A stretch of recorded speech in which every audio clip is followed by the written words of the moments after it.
way too technical. The other way. Okay. Can everybody hear me? It's been a few months before any of us have been back before you, and John Laughlin and I spoke to you, I believe, last spring, mentioning how we would be more than willing to come back before the council every few months or so and update you as to what has been done legislatively. Since the last time we were here, I believe it was in the spring, we have, other than the 2010 budget,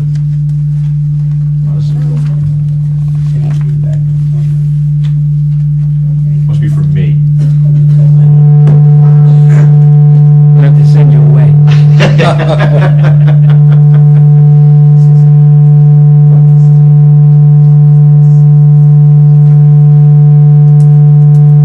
Must be a bad aura. Did you have some bad news for us, Jay? Nothing but bad news. Let's try that. Okay. Since the last time we were here, we had your charter was passed and approved by the governor, and a couple other bills that pertain directly to the Tiverton Stonebridge Fire District were also approved. Passed the 2010 budget. We also had a brief session in October. We had a House Labor meeting in October also, which dealt with binding arbitration. And contrary to popular belief, I've explained this to many of you, there really is no bill before the legislature right now. House 5142 by Representative Gemma was used as a placeholder only, and there is currently no bill before the legislature. It is being worked on. My guess would be that it is going to take a back seat. On November 6th, the Democratic caucus of the House met, 69 members, basically, might as well have had the entire House there. And we discussed the economy and what the next legislative session is going to entail. The priority for the House and House leadership will be the economy.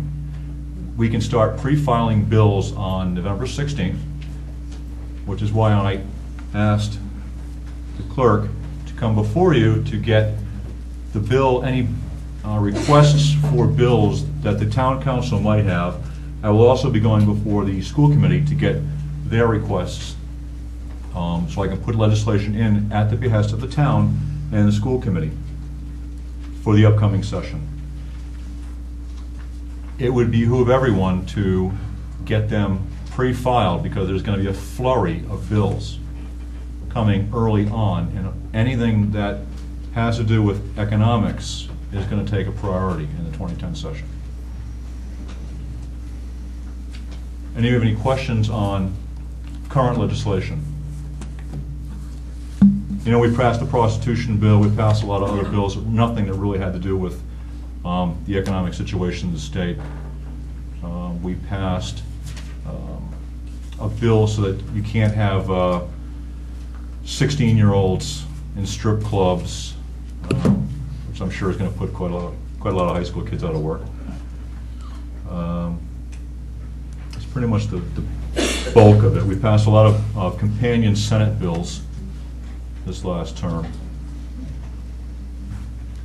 Does the council have any particular bills you would like, or any legislation you would like to have drafted in the upcoming session? What is the deadline for submitting these bills? If it's for a municipality, there really is no deadline. If you want to have it heard, vetted, and get it into law, my recommendation is to get it done early and to get it in before the filing deadline, which I believe is around the 1st of March.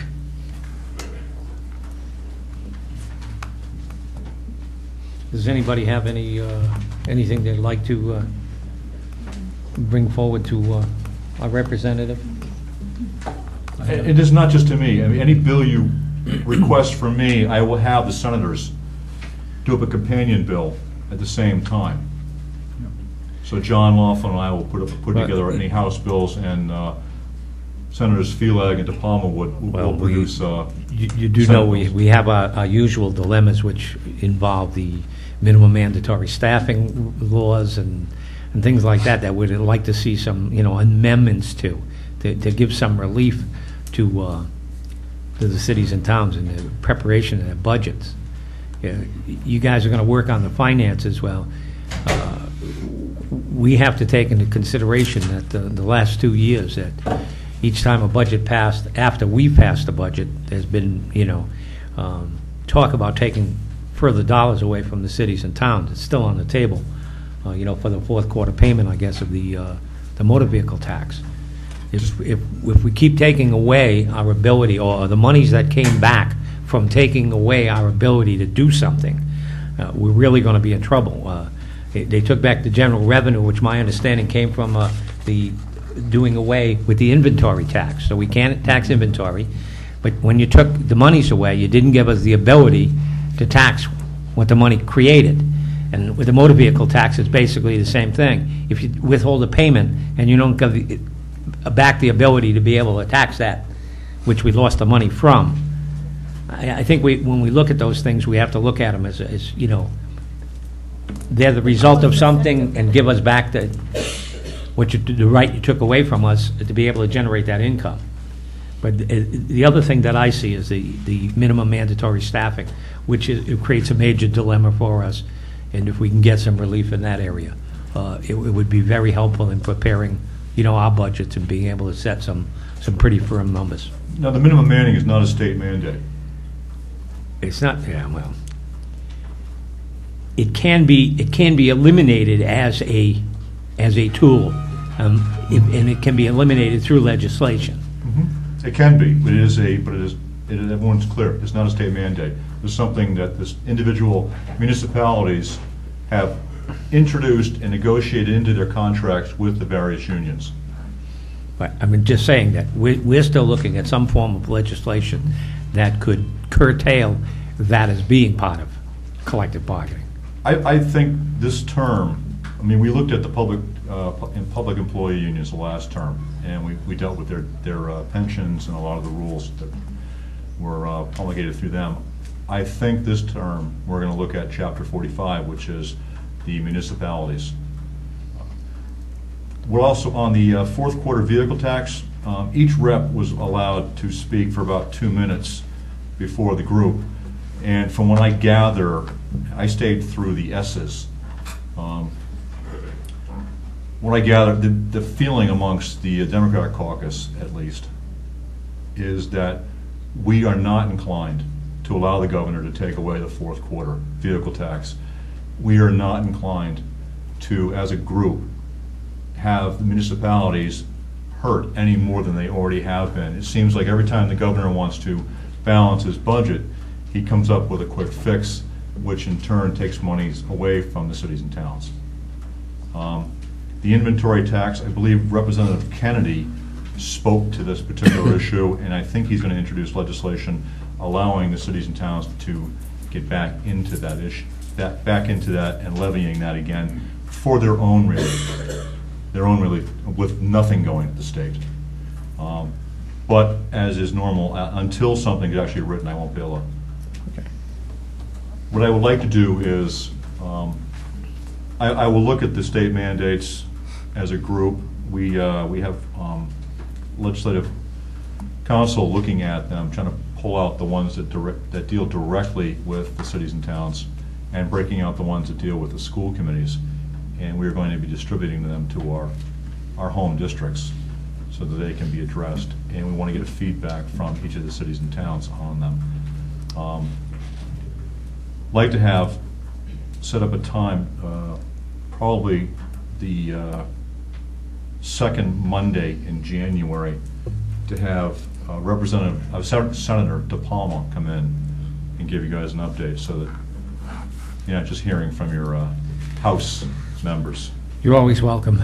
All you have to do, we'll entertain you gentlemen whatever night you're available to come and speak with us. So all you have to do, if you have a night that you're going to be able to come, is let our clerk know. We'll get it onto our agenda. Mondays are a great night. Yeah. for us. We don't have session on Monday nights.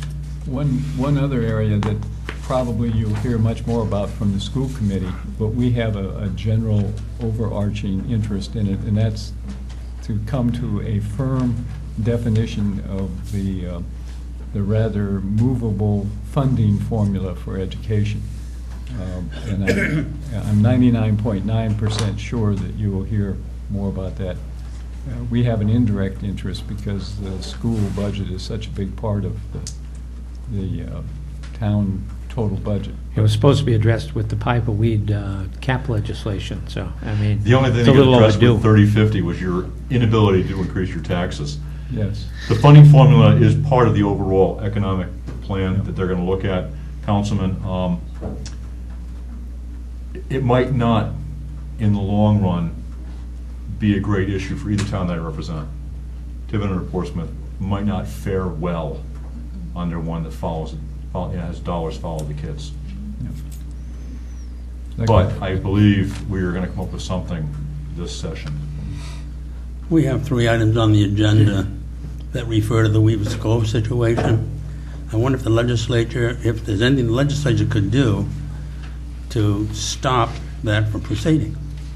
If all of the people in Tiverton, all the people in Newport and Providence, Portsmouth and Middletown, everybody's against this happening in our river and in our harbor and in our bay, and 3 men sitting on a panel in D.C. have the right to overrule our desires, something's wrong with that. It's time for a Rhode Island militia, and we should, what do you call it when you put all the boats out there, embargo? Blockade. Blockade, that's what we should do. Representative Gallison from Bristol, Portsmouth Bristol, has been a real champion on this issue. He's actually an intervener, I believe it's called. Correct, he's an intervener. He has been an intervener since this issue first came up. I would recommend, if you have any questions, you call Representative Gallison. He's very, very accessible. I talk to him all the time about this particular issue, and if any hearings or meetings come up, I try to attend them as well, but he is very, very well versed in that particular issue. And we are, as a group, united against it. So we will continue to do what we can against the 3 men in Washington. Either that or we should join Texas and seceding from the Union. We might not want to do that. These are just wild thoughts that are bouncing around in my noggin. Anything else? No, thank you, Jay, for taking your time. Thank you from your very much for schedule. having me. Thank you.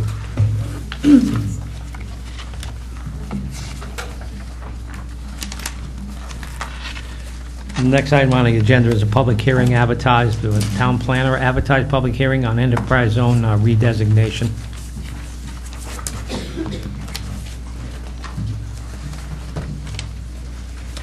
Good evening. I think you should have all received packets, which are a complete packet of the application that went to the Rhode Island Economic Development Corporation, outlining the Portsmouth Tiverton Enterprise Zone application. There were no major changes. As you know, Tiverton, the entire town of Tiverton is part of the enterprise zone. And so what the action that I'm requesting is an extension of the tax stabilization program and a resolution in support of the enterprise zone redesignation. The designation is good for 5 years, and so it's set to expire December 31st. So this would not be the first time that this has been extended.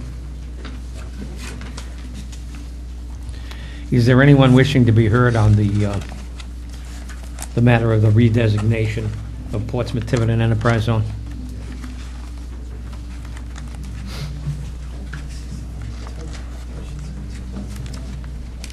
And the matter before us is a resolution of the Tiverton Town Council authorizing, in conjunction with the town of Portsmouth, to be redesignated an enterprise zone. Whereas the enterprise zone program has been great benefit to business growth in Tiverton since 1995, and whereas the Tiverton Portsmouth Enterprise Zone is set to expire on December 31st, 2009, unless renewed, and where the town of Tiverton wishes to extend its enterprise zone program through December 31st, 2014, now therefore be it resolved that the town of Tiverton shall apply for continued participation in the Rhode Island Enterprise Zone program. Be it further resolved that the town shall extend its property tax stabilization program currently set to expire on December 31st, 1999 through December 31st, 2014. That's, yeah, there's a couple. 2009. Extend its property's tax stabilization program currently set to expire on December 31st, 2009 through December 31st, 2014. Continue the program and projects in the course of action detailed in the 1994 Enterprise Zone application for designation, including efforts to revitalize the North Tiverton commercial area, expansion of sewer lines into the North Tiverton area, and continued development of the Tiverton Industrial Park. And the council, well, if it is read and adopted, November 9th, 2009. Now, that's the resolution. Anyone wishing to be heard on the extension of the Tiverton Enterprise Zone? There is one other typo on that I just want to point out. Okay, what is Under it? now, therefore, be it resolved, Rhode Island road is spelled incorrect. Well, we'll let Nancy do the spell check. Okay. We have no one wishing to be heard on this matter, so at this time, we'll close the public hearing. We'll now open it up to the council.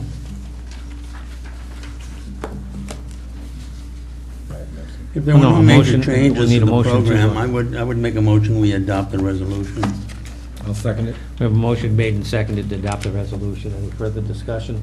Seeing none, all those in favor? The motion carries unanimous. Thank you.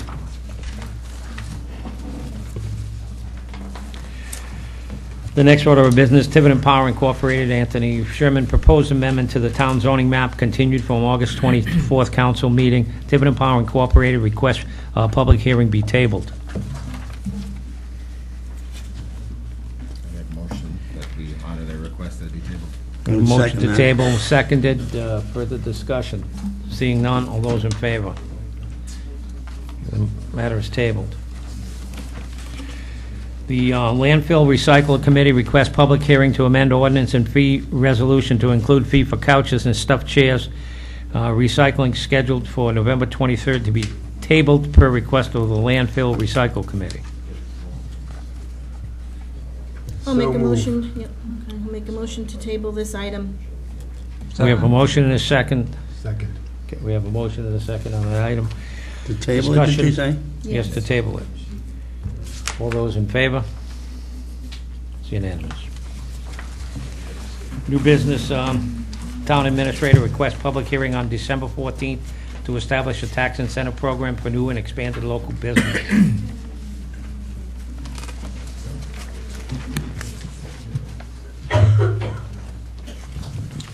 We have the chairman of the Economic Development here, and I understand that this proposal right now is before the tax assessor and the planner, and may be amended to some extent. So this may be premature at this point, but we'll let the chairman of EDC speak.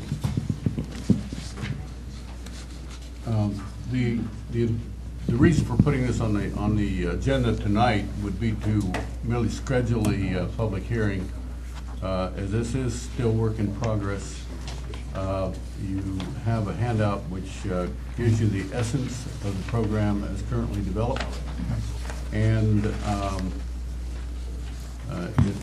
requires another go-around with some of the town departments, but beyond that, I don't believe there's any conflict that we've uncovered at this point. We're working on procedural items relating to it, just getting the administrative process going and being sure that it's properly documented. The purpose of this revision is to increase the competitive advantage that Tiverton might have in competing with other towns to draw commercial interest into the town, and to develop areas such as the industrial park, develop existing facilities that are underutilized or poorly utilized, and to give us a discussion point and an advantage in terms of getting people to consider the assets at Tiverton as we get involved in the needs for a broader tax base and the benefits that might incur. Now, also, there is also on the books a real estate tax exemption relative to the enterprise zone, and it looks to me like, at least as far as we've been able to determine, that the two plans can co-reside and be a choice amongst the two for the individuals looking for some sort of an exemption or advantage.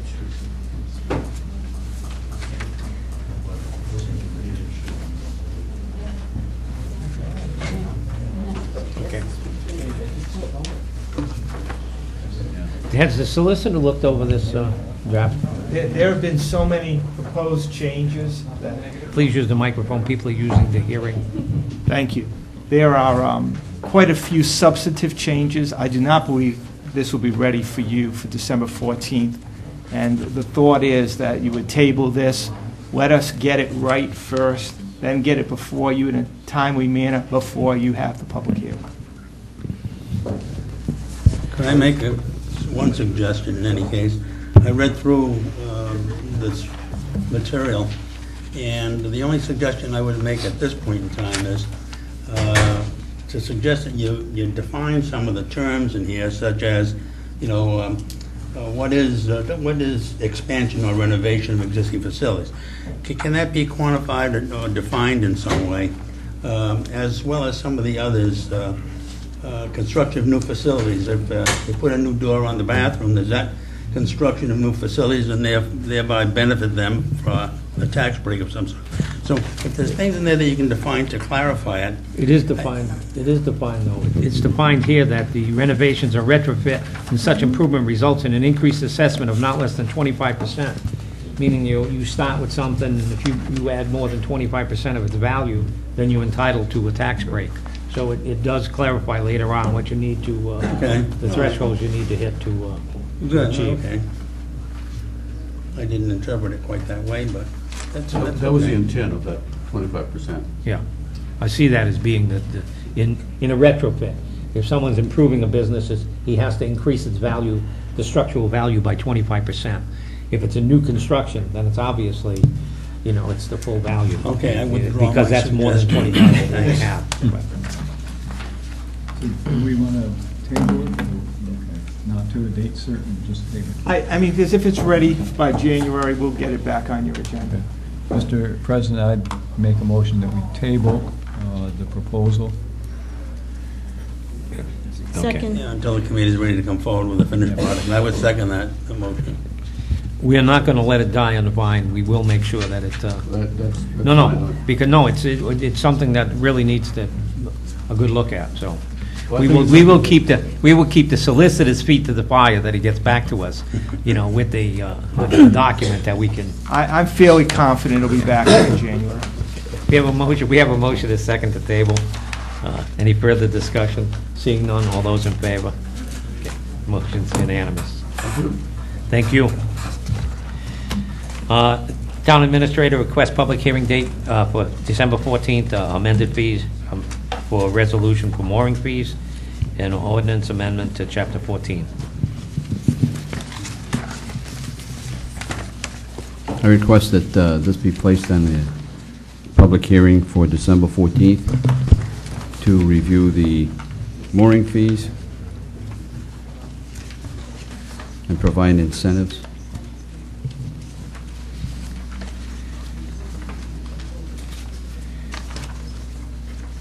Nothing further on what ordinance amendment, chapter 14, how that 14 would be involved.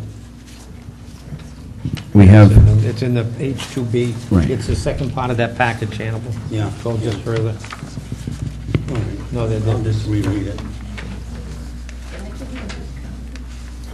The red Yeah. line copy. You do have the red line copy? Yes. Yes. Yep.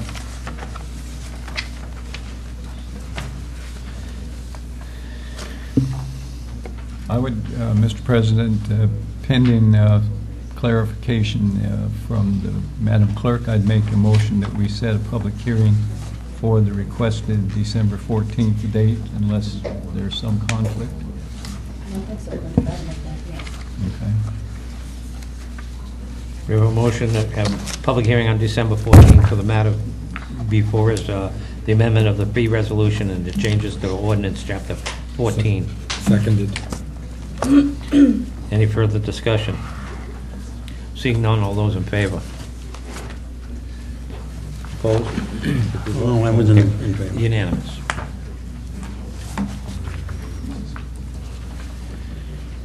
Town Administrator, announcements, comments, and questions.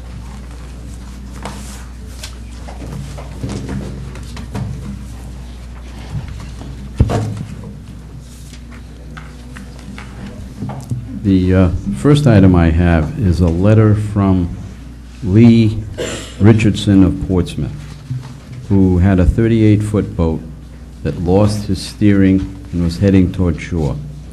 He sent a letter congratulating our Tiverton Harbor Tiverton Harbor Master. He called the Coast Guard, and the Coast Guard was very far away at this point, but David Vania, our Harbor Master, reached him in a very short period of time. He indicated that David was nice and he was prepared and that he had a tow rope and that he brought his boat and him to safety. And he wanted to issue thanks, a public thanks to the Harbor Master for his efforts. The next item I have is I'm expecting that the budgets will be received this Friday in preparation for the upcoming budget season. Hopefully, they'll come as close to the 13th as possible. The Ranger School received their H1N1 vaccine on November the 4th. 220 children were vaccinated or were given the H1N1 vaccine. And I'd like to thank the volunteers. There were some 15 EMA volunteers that made this possible. I'd like to thank them. Friday, we had a tax sale. There were 10 properties listed. 6 of them had no bidders. Tomorrow at 3 p.m. there's going to be a meeting of the Connet River Bridge Committee, and we will have representatives from Rhode Island DOT and CARDI present. Next Monday, there will be Congressman Kennedy's visit to discuss the industrial park and what we'd like to see happen there. That's all I have. What time is that, Jim? 9 a.m. With regard to the tax sale, was the property on which there was no bid purchased by the town? Yes.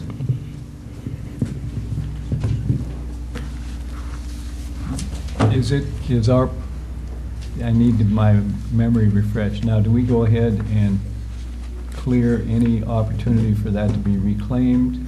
Or Not do for we 1 year. wait a The bit law for a year? provides for 1 year. reclamation For a Right. year? They can be redeemed up to a year.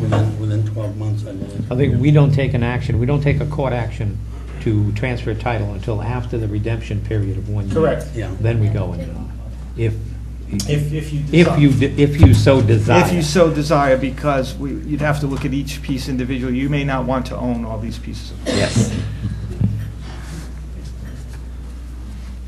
Okay. Any council announcements, comments, or questions? Mr. President, if I may, I have a question of Treasurer, Mr. DiMatteo. Phil, a few weeks back, we talked about, where we were going with our investments and so forth, and my question is regarding the $500,000 settlement from Bay Street. Okay, what account is that in, and what is it earning? It's in Citizens Bank. It's in a separate set-aside account. It's currently earning about 0.45%, which is a money market rate, the best money market rate which we can obtain at this time. Ooh.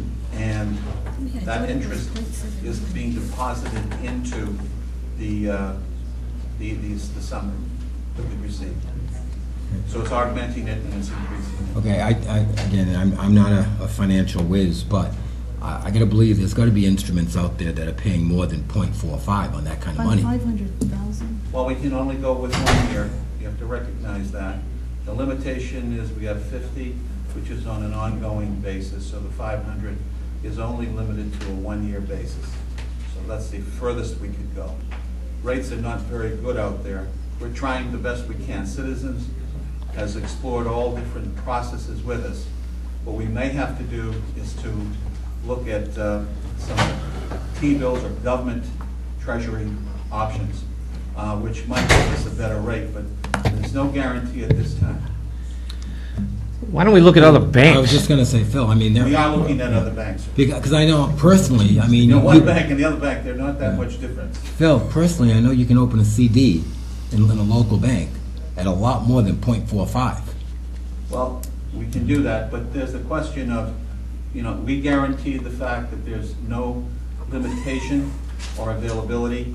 I had asked Andy to forward me a document, the actual closing document, to see if there are any restrictions in and around that sum of money that would limit us in any investing process.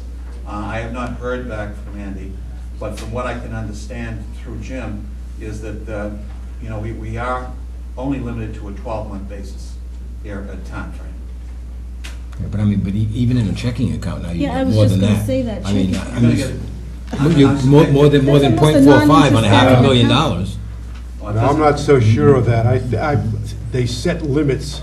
Once you get over $25,000 or $50,000, it almost drops to zero. So we'll open a lot of That's just the accounts. way of Yeah, getting, that's you what know. you do, you spread it out. Yeah, I'm Into just. more than one I'm instrument. just concerned because as tight as our financial picture is in this town, I mean, we've got to make sure we can get every cent we can get on That's what I interest. do every day. Yeah. And I do that's what I'm that every saying. day. I talk to 3 or 4 banks on an ongoing basis, but there's not that much difference or spread between them. And there's difference in what they would charge you if they're going to be, quote, in an investment process for you. So the answer is, you know, we're getting .45, it's $500,000. Money markets are geared to a certain limitation. Even on close to $1 million today, you're lucky if you can come up with, I'm talking about a money market, which would give you better than .45. And if you go to the 1-year Treasury bill, I think it's like .03. If you I get mean, better it's rates, let me ridiculous. know, because I'll search them out. It's really ridiculous. No, You're but I'm just saying, basically I mean, running government. have you checked into some of the That's smaller what I local do every banks? day. Well, I you check know, with all the banks every day. Yeah, I'd like an update on that. It's only, again, Phil. No problem. Things are tight. No, I if wanna you see get a what we can bank get. that would take $500,000 and give you 3%, call me. If we get Well, 1%, I'd be happy. If we get 1%, call. What about the possibility of making 5 different deposits, Of course. $100,000 Yeah, apiece? Yeah. you break If it you out. get more money on Into several 100,000, then accounts. divide Thank you it. for, no, I mean, I do that for, you know, if we had a better rate, you would have it. If you get a better rate for me, I'll call them tomorrow. all right, thank you. Any other discussion or comments from the council? Town solicitor. We wanted to bring to your attention the updates in connection with a couple of the Weaver's Cove issues. The items on the agenda, B and C, are really the same item. A is a different item. There have been several fronts that the Weaver's Cove LNG terminal is being attacked, and this shows us how difficult it is to try to stop this and slow it down. In the first case, there's a decision from the United States Court of Appeals upholding the U.S. District Court's decision that basically said our Coastal Resources Management Council is not going to be able to hold this up based upon its dredging requirements. There were timelines that they said CRMC did not meet, and I question in any event, even if they met the timelines, whether or not those dredging requirements were actually going to be enough to slow this down. It was certainly worth trying. I will say that this order does not apply to the Massachusetts equivalent of our CRMC. So they still have the opportunity on these grounds to continue to go forward. It just means Rhode Island no longer has such grounds. I mean, the next step after this would be the U.S. Supreme Court, and it's not the type of case that I think the U.S. Supreme Court would even touch. The one we do have a chance on is the captain of the Coast Guard basically is telling us and Fall River that based upon our request to review his decision to allow these tankers to go through our navigable waters with security measures in place, to reconsider that decision. He wrote us a 2 or 3 page letter giving us all the reasons why he wouldn't do that. However, we can appeal his decision to the commander. We have a 30-day time limit. We're in the process of doing that, and we will file that appeal. So again, it's letting you know where we are in the battle. You know, the war is still out there, and these little battles are being fought. And everyone, in conjunction with Massachusetts, earlier it was mentioned that Representative Gallison is very involved in this, and he is. We've been helping him, working with him also as we work with the town of Tiverton, and we'll continue to exercise all the legal remedies that are available. I have to say, it's a sad day when the citizens don't have a little bit more power when the majority desires a certain course of action and we don't get it. Now, what happened with the legislation? Wasn't the legislation not to knock down the old Brighton Street Bridge? To prevent the ship from prevent the getting ships there. from But now getting they're there? going to pump it from the middle of the bay up there. They just keep coming up with different approaches every New and time. wonderful, You know, we check, and then there's a check made, and it keeps on going. And we're really, the problem is that a lot of this is directed by federal law, not local law. That's the big issue here. Okay. But we'll continue to keep you updated. Okay, the time has come to enter into executive session. I'll make a motion that we enter executive session under 42-46-5A1 Personnel Town Administrator Notice Sent. Second. All those in favor? And to remain in executive session under 42-46-5A2 Town Administrator under Collective Bargaining Teamsters, IAFF, and IBPO. Second. Motion made and seconded. Discussion, seeing none. All those in favor? And to remain in Unanimous. executive session with the town solicitor under litigation under 42-46-5A2. Second. Motion made and seconded. Discussion, seeing none. All those in favor? We are now in executive session.